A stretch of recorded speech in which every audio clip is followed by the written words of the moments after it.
దేవుని మందిరం దీవెన ప్రాంగణం, మానక వెళ్ళడం క్రైస్తవ లక్షణం.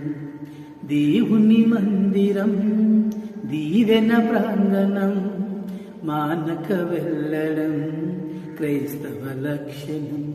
వేచి ఉన్నది ఆశీర్వాదము, లోనికొచ్చిన నీ సొంతము.